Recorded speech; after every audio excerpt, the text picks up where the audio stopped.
Bolsonaro se ofende mesmo, com piadas ligando ele àquele regime alemão genocida do século XX, cujo nome não se pronuncia? Só se mudou muito.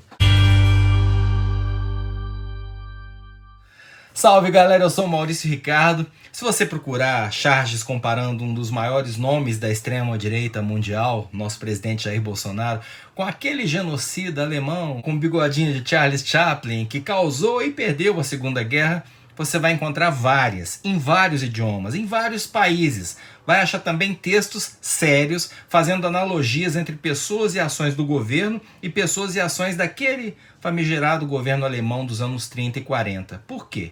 Porque tem várias razões para essas analogias. E eu não vou falar das óbvias, mais uma vez, como o Prêmio Nacional das Artes, que citou Goebbels, e as várias frases e slogans usados em redes sociais que remetem àquele período nefasto da história. Eu vou trazer para vocês pelo menos 2 exemplos de que se o Bolsonaro hoje se incomoda com esse tipo de comparação, um dia ele já levou numa boa. E aqui eu vou dar ênfase a levar na boa, porque charge, ao contrário de uma ofensa direta e séria, tem o chamado animus jocandi. Ninguém é obrigado a rir quando é vítima de uma piada de mau gosto ou gostar de fazer piadas de mau gosto. Mas se hoje o presidente se ofende com uma charge de humor, a ponto de usar a Lei de Segurança Nacional contra um chargista, ele mudou muito. Deve ser o estresse do cargo.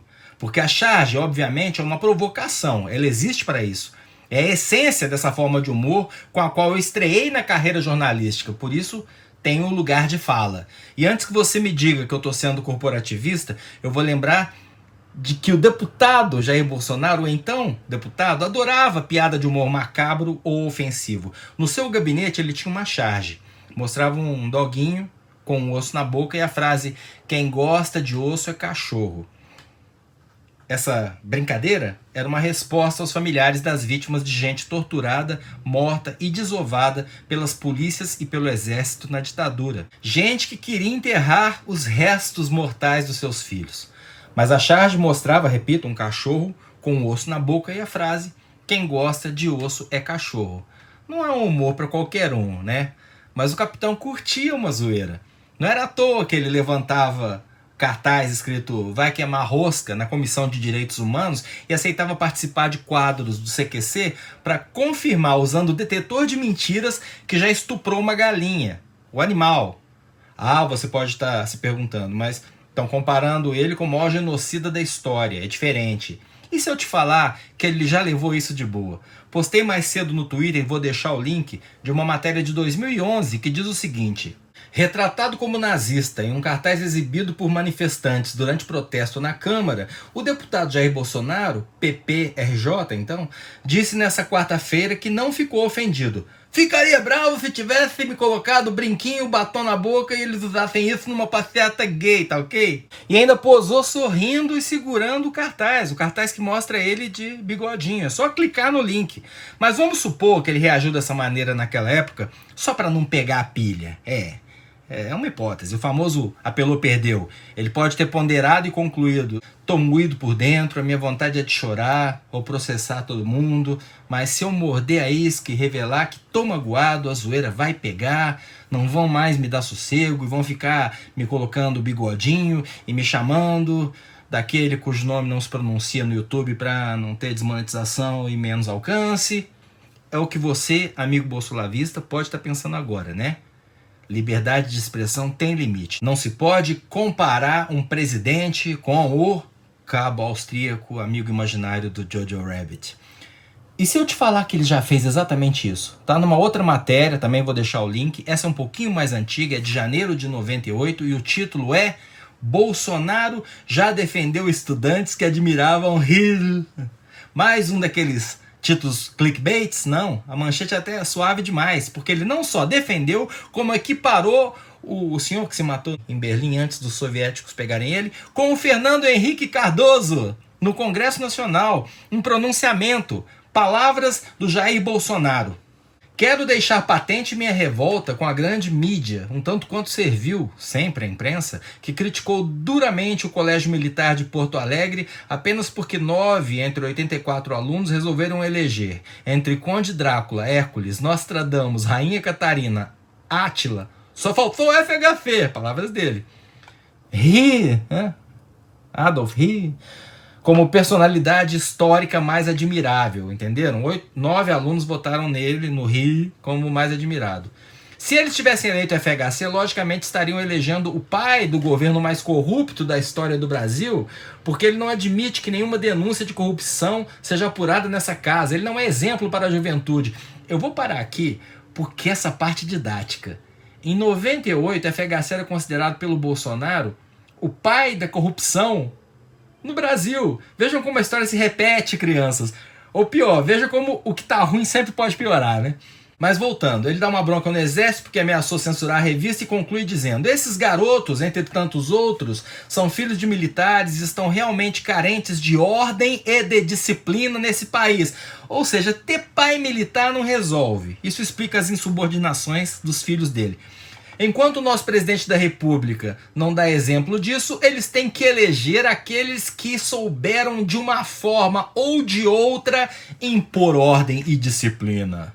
Aí ele faz a ressalva de que não compactua com as atrocidades que o austríaco, que não conseguiu ser pintor e causou o Holocausto, provocou. Mas faz questão de destacar essas duas evidências do discurso que vocês podem ler na íntegra no link aí do post fixado. A primeira é a defesa intransigente da liberdade de expressão. A segunda é que, tirando as atrocidades, ele considera um dos maiores monstros da história, digno do voto dos alunos porque soube impor de uma forma ou de outra, ordem e disciplina. Esse discurso ainda traz uma curiosidade histórica que me fez rir muito, porque ele dedica um parágrafo inteiro para detonar um jornalista famoso, que na época era seu desafeto. Eu vou dar uma chance para você. Errou, ou se acertou porque já sabia. Alexandre Garcia. E você também não vai imaginar por quê. Porque Alexandre Garcia defendia privatizações e reforma da Previdência. Como mudou o Bolsonaro? Eu vou ler o parágrafo para você que não está com saco para clicar, só para você conferir a pérola. O Alexandre Garcia, por sua vez, não está nem um pouco preocupado com a sua previdência. Quem ganha a fortuna que ele ganha do contribuinte durante a sua vida útil, que para mim é uma inutilidade, a vida útil do Alexandre Garcia, esse jornalista que hoje nutre por ele uma fidelidade bovina, era inútil. Enfim, o Alexandre não tem de se preocupar com o seu futuro, ele tem bens mais do que suficientes para levar uma vida boa. Lembrando que Bolsonaro entrou para a reserva remunerada como capitão aos 33 anos, ou seja, é um especialista em aposentadoria. Eu dei essa voltinha porque vocês sabem que eu sou formado em História e eu adoro essas reviravoltas. Eu me lembro que, por essa época, aí, o Bolsonaro votava alinhado com o PT. E eu acho útil lembrar disso, porque esse ódio todo, esse binarismo todo, não canso de repetir, é fabricado com esse objetivo, nos manter divididos, manter o ódio aceso. É o que impede que bolsolavistas enxerguem os absurdos do governo e é o que impede uma frente ampla pela democracia. É o que promove essa verdadeira perseguição que sofrem os bolsominions arrependidos. É um jogo cada vez mais violento e baseado em mentiras, em guerra de narrativa, que santificam uns e demonizam outros. Por isso, quando os verdadeiros demônios aparecem, ainda existe quem os defenda. Foi pelos atos do governo, não por implicância da mídia comunista global, que esse tipo de associação entre Bolsonaro e aquele regime alemão nefasto aconteceu. Eu não acho bonito comparar alguém com o carrasco do bigodinho. Eu sei que é um ato que pode até ser tipificado como crime, mas tudo é contexto. Se for usado como peça de humor, como zoeira, contra alguém que você sabe que não tem limites para o humor e para a zoeira, isso não deveria jamais ser criminalizado. Ao usar a Lei de Segurança Nacional, uma herança do nosso período nefasto, para perseguir jornalistas e cartunistas, Bolsonaro transforma a piada numa coisa mais próxima da realidade. Mas os tempos são outros. Ele agora quer que o gado odeie a imprensa, que o gado odeie quem ouse profanar sua sacrossanta imagem. Isso é muito perigoso. Eu sou Maurício Ricardo, inscreva-se, curta, torne-se membro para me ajudar a produzir. Se você é um profissional de saúde ou trabalhar nas atividades essenciais para permitir que o máximo de pessoas possível sobreviva a essa pandemia, aceite meus mais sinceros agradecimentos.